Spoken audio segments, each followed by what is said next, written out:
your Spirit would fill this room, that we would encounter you, and that you would speak your truth through Patrick. It's in the name of your Son, Jesus Christ, that we pray. Amen. Let us stand together for the Holy Word.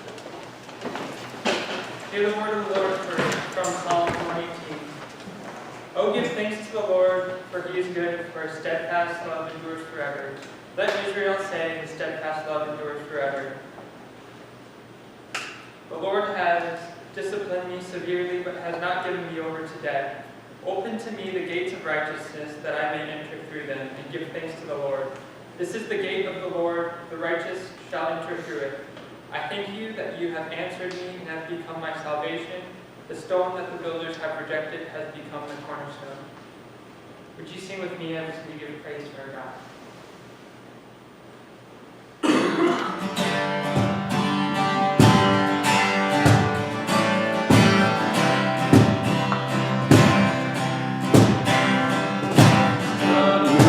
Clouds, He kingdom still bow down. Every chain will break, as broken hearts declare His praise. Who can stop the Lord Almighty? Our God is the Lion of Judah. He's roaring with power, fighting our battles. Every knee will bow before Him. Our God is the Lamb that was slain. The sins of the world, His blood breaks the chains. Every knee will bow before the Lion and the Lamb. Every knee will bow before Him.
Striving cease, my comforter.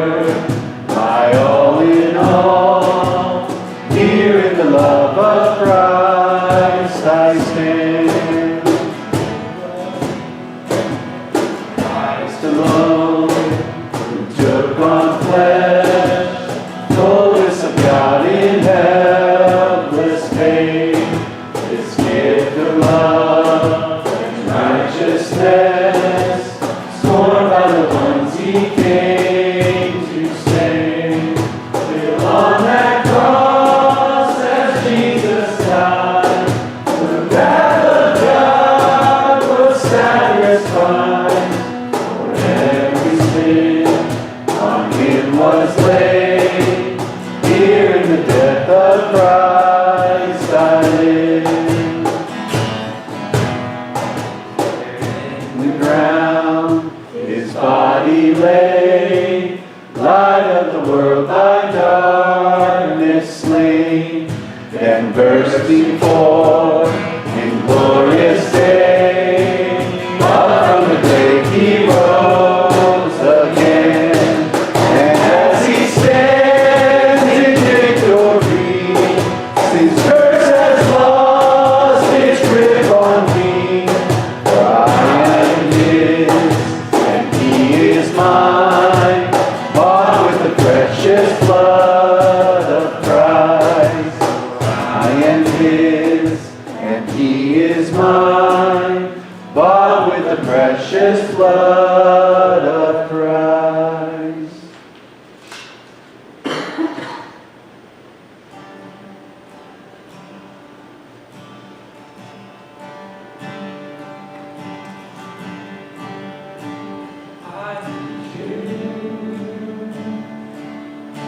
Soften my heart, break me apart. I need you. Open my eyes, see that you're shaping my life. All I am, I surrender. Give me faith to trust what you say, that you're good, your love is great. I'm broken inside, I give you my life.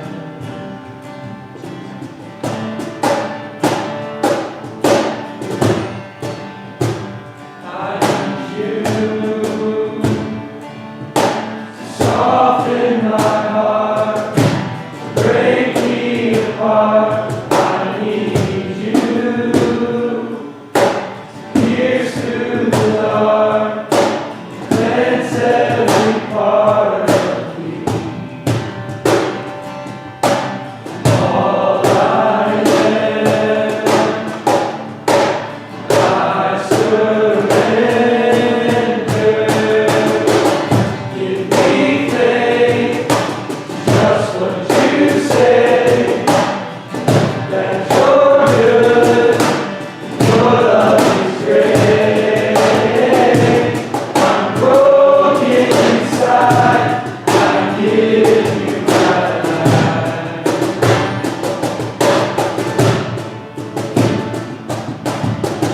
I may be weak, your spirit's strong in me. My flesh may fail, my God, you never will. I may be weak, your spirit's strong in me. My flesh may fail, my God, you never will. Just what you say, that you're good, your love is great.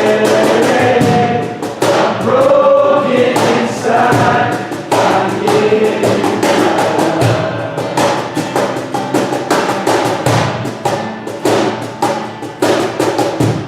Need faith to trust what you say, that you're good, your love is great.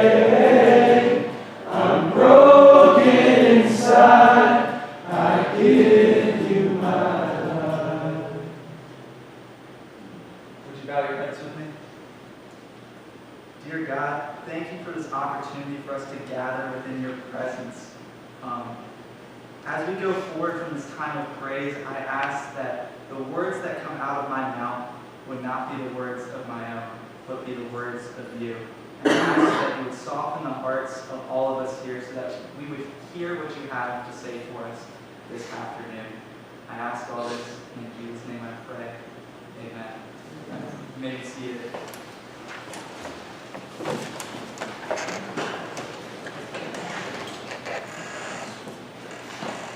So how many of you guys like snow days? I love snow days. Anytime a snow day would come around, my family would do the same thing every single time. We would go to this mountain. It's called Blood Mountain. We'd go sledding.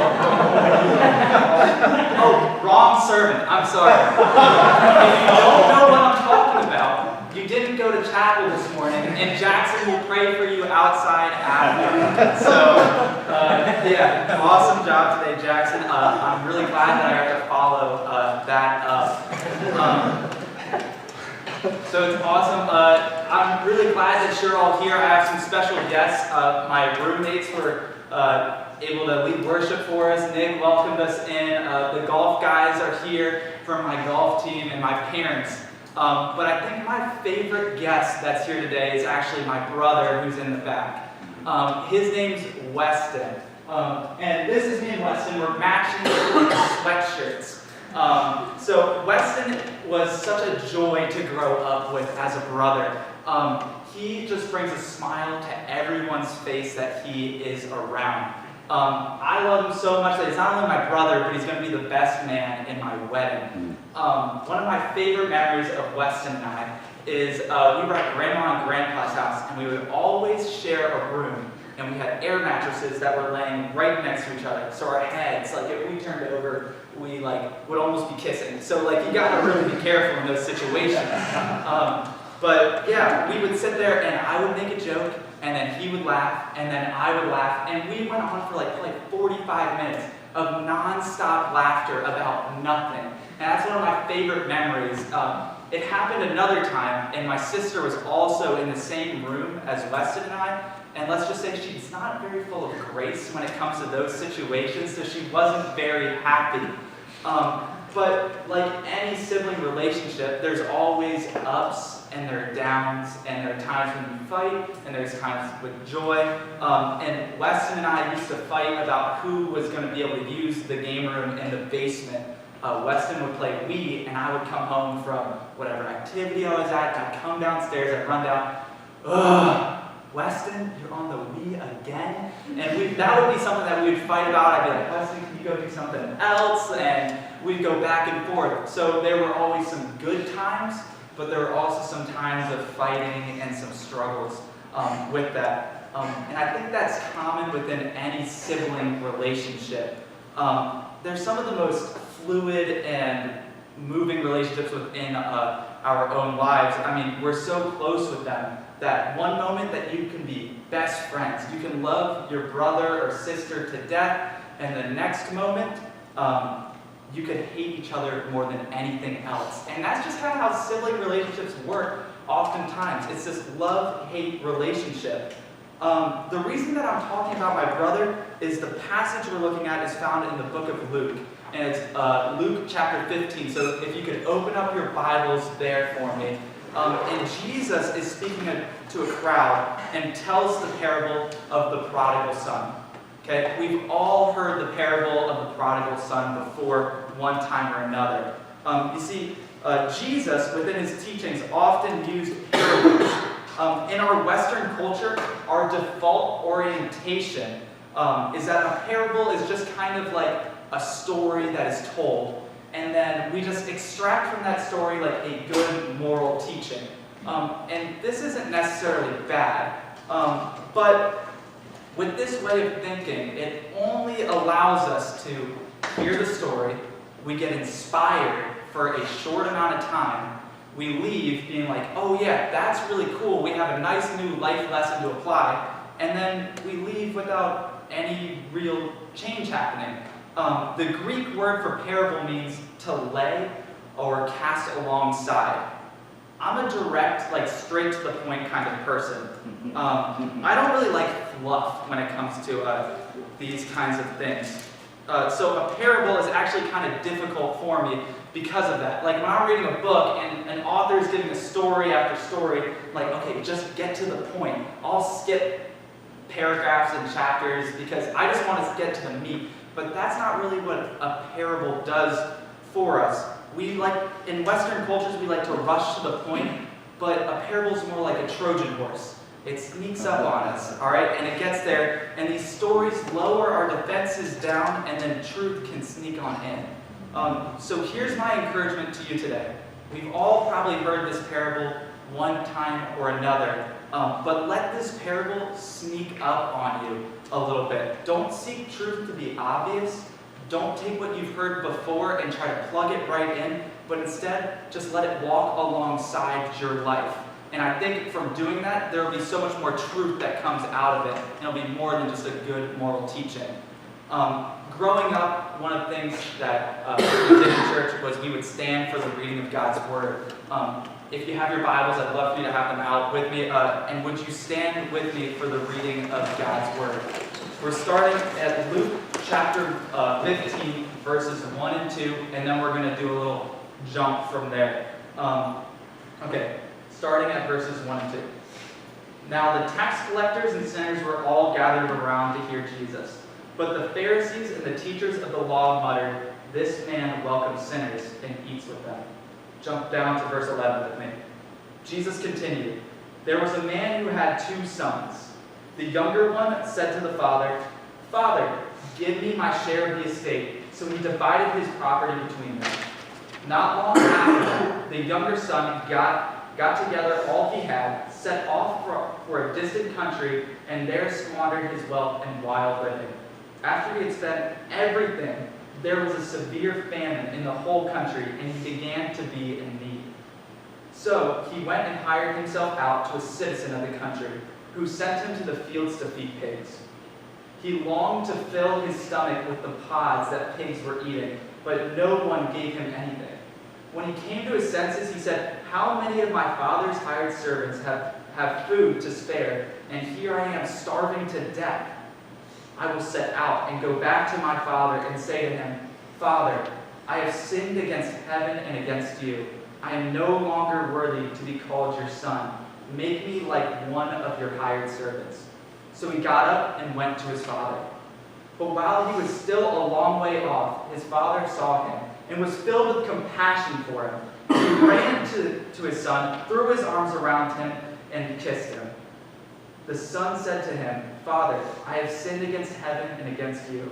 I am no longer worthy to be called your son.' But the father said to his servants, 'Quick, bring the best robe and put it on him. Put a ring on his finger and sandals on his feet. Bring the fattened calf and kill it. Let's have a feast. Celebrate. For this son of mine was dead and is alive again. He was lost and is found.' So they began to celebrate. Meanwhile, the older son was in the field. When he came near the house, he heard music and dancing. So he called one of the servants and asked him what was going on. 'Your brother has come,' he replied, 'and your father has killed the fattened calf because he has him back safe and sound.' The older brother became angry and refused to go in. So his father went out and pleaded with him. But he answered his father, 'Look, at these years I've been slaving for you and never disobeyed your orders. Yet you never gave me even a young goat so I could celebrate with my friends. But when this son of yours, who has squandered your property with prostitutes, comes home, you kill the fattened calf.' 'My son,' the father said, 'you are always with me, and everything I have is yours. But we had to celebrate and be glad, because this brother of yours was dead and is alive again. He was lost and is found.'" This is the word of the Lord. Thanks be to God. Amen.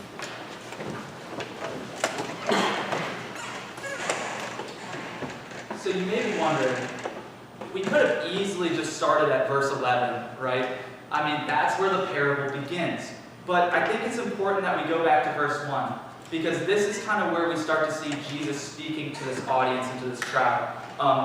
And the first 2 verses say, "Now the tax collectors and sinners were all gathered around to hear Jesus. But the Pharisees and the teachers of the law muttered, 'This man welcomes sinners and eats with them.'" Jesus was speaking to a group of people who were kind of split half and half, right? So he's speaking to a group of sinners and tax collectors, but at the same time, he's speaking to the Pharisees, they're not so happy with what Jesus is saying.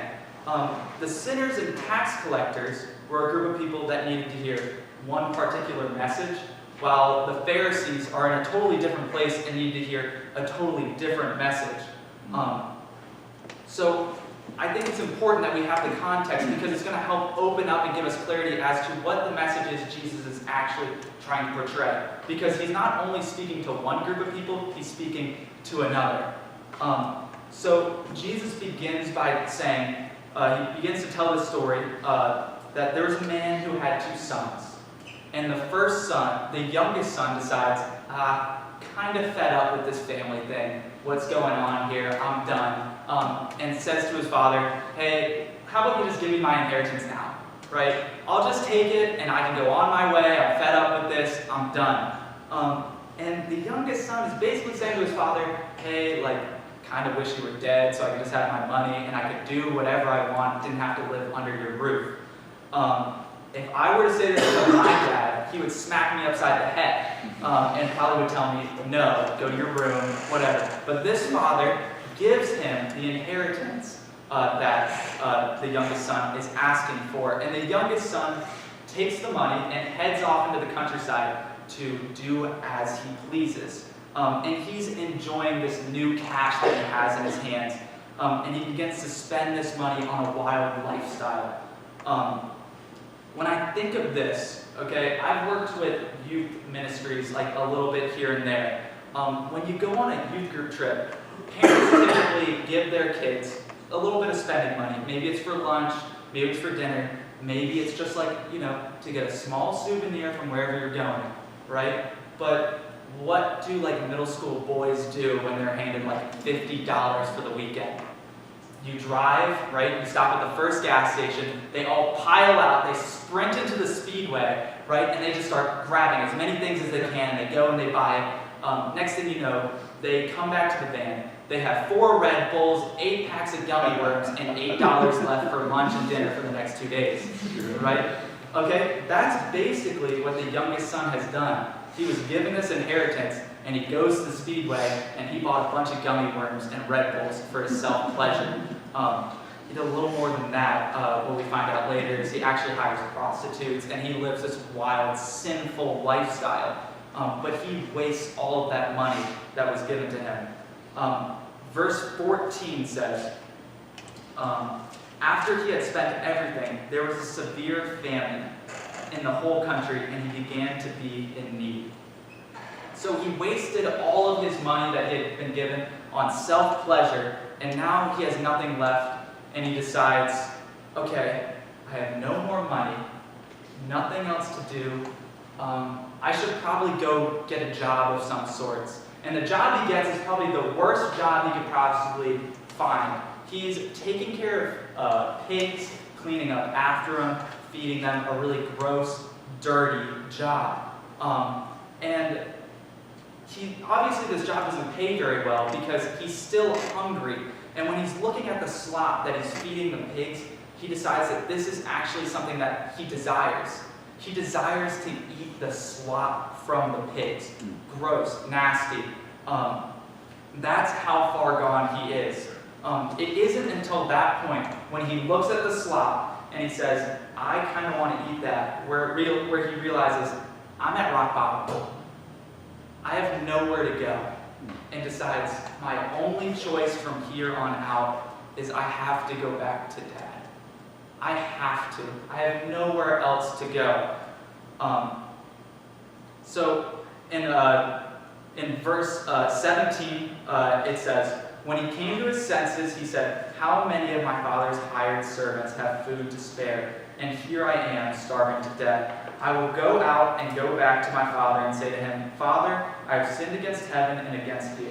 I am no longer worthy to be called your son. Make me like one of your hired servants. So he got up and went to his father. So the son now has decided to go back to his father, and he begins walking back on this journey. And while he's still a ways off in the distance, the father sees him, and with compassion runs towards the son through town to give him a hug and embraces him and welcomes him back. At this time, it's not something that someone who's the head of the household would do. They wouldn't sprint back. They wouldn't run. They wouldn't do anything like that. That would be seen as shameful in that time. But the father doesn't care. He sees his son and with compassion decides, I'm okay with shaming myself for the sake of embracing my son who's been gone and is on his way back. So he runs towards him and shames him. And in verse 22 through 24, it says, but the father said to his servants, quick, bring the best robe and put it on him. Put a ring on his finger and sandals on his feet. Bring the fattened calf and kill it. Let's have a feast and celebrate. For this son of mine was dead and is alive again. He was lost and is found. So they began to celebrate. So this embrace starts with this big action of him sprinting through town in the shameful way, but then is followed up by even bigger actions, right? He says, servants, let's get a robe. Let's put a ring on his fingers, sandals on his feet. And you know what? Let's kill the fattened calf and have a feast for my son who's back home. He doesn't just invite the son in for a meal because he's hungry, and doesn't just feed him like a little sandwich, but has a feast to celebrate. This story of the son coming home displays an image of God as a father who's willing to embrace and love us with open arms no matter how far we've gone. Sinners, tax collectors, even Patriots fans, they are welcomed back with open arms. Super Bowl champs, just don't forget it. But this is oftentimes where we leave the story, right? We talk about this, and we say, he comes home, the father welcomes you back with open arms, no matter how far you've gone. But I always get caught up on the part where, what about this other son that's there? Like, how does he feel about this whole thing? Like we talked about before, sibling relationships are oftentimes complicated, right? They're some of the most tense relationships in our lives at times when things aren't going the way that we would like them to be. So the oldest son has been this good child his whole time. His whole life he's been living this life following all the rules, doing exactly what his father has been told. And he has watched his youngest brother go off, disrespect his father, and then waste all of his money. The oldest son watches his brother take the money he took from his father and burn through it with reckless abandon. He watched his father sit in the pain caused by his brother's choices. And he has seen the repercussions of the choices the brother has made. And because of those choices, there's probably been a little bit more pressure on this oldest son to kind of live up to the expectations that are upon him. He probably has more things going on that he's doing because this youngest son left. So he probably takes on a bigger responsibility within the house because of it. So I can only imagine the kind of emotions that are going on in his head and in his body as his brother's coming back home, and he's watching his father, who's probably been in pain this entire time, run off to embrace his brother, who's basically done everything wrong that you can imagine. And he says,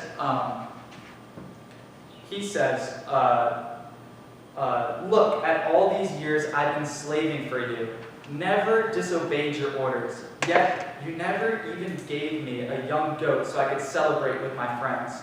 But when your son of yours who has squandered your property with prostitutes comes home, you kill the fattened calf for him. Can you hear the anger and kind of the disdain for what's going on at this time? And the father replies to him, my son, you are always with me, and everything I have is yours. But we had to celebrate and be glad, because this brother of yours was dead and is alive again. He was lost and is found. That's it. That's the end of the story right there. The brother gets mad. He tells his father, like, why are you doing this? You shouldn't be doing this. The father replies, well, you know what? He came home. We should be glad. We should rejoice. You know, your brother's back. And then that's it. He just leaves it there. What happens with the rest of the story? from the oldest brother's perspective, everything that he's done over the years has just been unseen, underappreciated, and he's been overshadowed. Have you ever felt unseen or overshadowed? Growing up, I was always Weston's brother. Weston was the man when we were at school, right? Everyone knew who Weston was. Every teacher that I ever had known who Weston was, and I was Weston's brother a lot of times. And I mean, myself and my younger sister as well, oftentimes in school could feel like a little bit of an afterthought as just the other sibling. I can remember sometimes going to Walmart or Target with my mom when we were kids. And Weston loves movies. He collects every Disney movie that you could possibly imagine. So when we would go to these stores, he would go straight to the movie section, and he would find a movie that he didn't have before that he wanted to add to his collection. And almost every single time, Weston would get that movie, right? I mean, he wanted the movie, he asked Mom, he would get it. If I asked for something, that wasn't always the case, right? There were times where I asked for things that were not given to me as freely as Weston's movies. And at these times, I could feel like I was overshadowed or unseen or not as cared for at the time. We all feel this unseen, overshadowed from time to time. Maybe it's when Jackson was given the Preacher of the Year award, right? Preacher of the Year, right? But we're all in Ham too. You very easily could have felt like you were just overlooked or overshadowed. Or maybe it's just like you've been working really hard at something, trying like over the top, and then there's someone else who's doing the same thing as you, working half as hard, and then they complete the same task that you did, but yet they get celebrated and they get all the praise. What's up with that, right? You sit there and you did way more work and got no credit. We've all been there and we've all felt like the other son in our lives. But Jesus leaves this parable open-ended for a reason. You see, he's speaking to sinners and tax collectors, but he's also speaking to the Pharisees at the same time. Jesus could have ended this parable by saying one of two things, right? He could have said that the oldest son came to his senses, realized that he was being, that he was being unrealistic and just came in and celebrated his brother. Or he could have said that the brother kept this anger in his heart, never spoke to his youngest brother again, and the relationship was shattered from there. But he doesn't do that. Instead, he leaves the message open-ended. There's a choice to be made here for the oldest son. And the choice is not easy and it's hard because it's filled up with emotions and struggles and things that have been built up over years and years. Jesus was speaking to the Pharisees who had often ostracized sinners in their because in their eyes, the sin was the reason that the Messiah wasn't coming. It was hindering the coming of the Messiah. So Jesus is calling them to step out their finite perspective and to look at the sinners around them. He doesn't command the Pharisees to lovingly embrace sinners, but leaves them with a choice, leaves them with a thought, leaves them with this tension, and gives them the example of the Father's leading. All the times in my life that I have felt overlooked or unseen within my relationship with my brother, I was actually the one who was doing the overlooking. Sure, he got recognition. Sure, all the teachers knew who he was. But the opportunities and accomplishments that I was going through in my life were things that he was never going to be able to have. I got to play high school sports. I got to come here and play college golf. I got to go off to college. I'm getting married in August.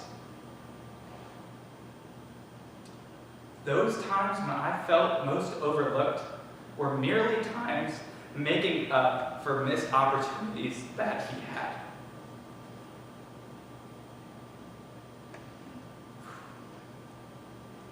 Walking a Christian life is oftentimes just like this. We are walking step by step with God, doing all of the right things, and it seems like we're just unseen and they're going unnoticed.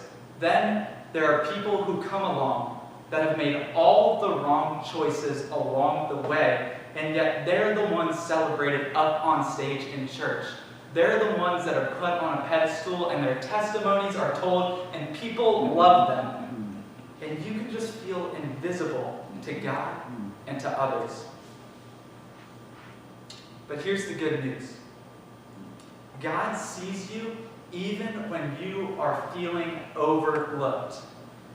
We are called to rejoice with those who rejoice and mourn with those who mourn. Celebrate those around us and allow ourselves to follow the example of the Father within this story, who runs out to the youngest son with open arms.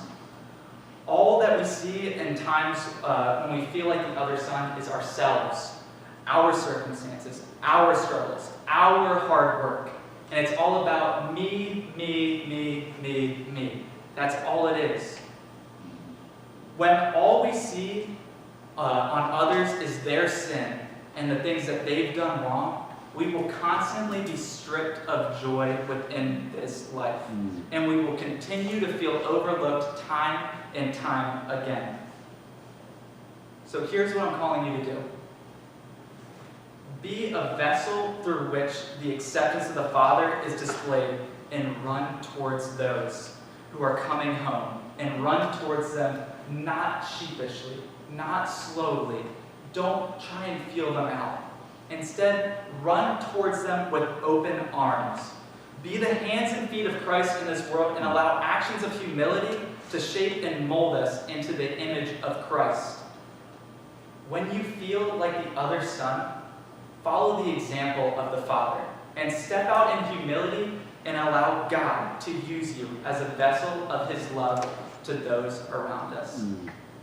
Would you bow your heads and pray with me? Father God, we oftentimes can get caught up in our own little bubble and our own little world and only see what's going on within our lives. Like the other son, we can be so focused on how we are feeling within those times that we can push people away in anger and frustration because we aren't getting what we want. I ask that as we leave here today, that you would lift our eyes from our own little bubble and lift it to the people who are in the world around us, so that we can be vessels of your love and sprint towards you and embrace them when they are following you and celebrate their accomplishments even in those times where we feel unseen or overlooked. Use these actions to shape and mold us to be more like you every day. I ask all this in Jesus' name I pray. Amen. You are sent out.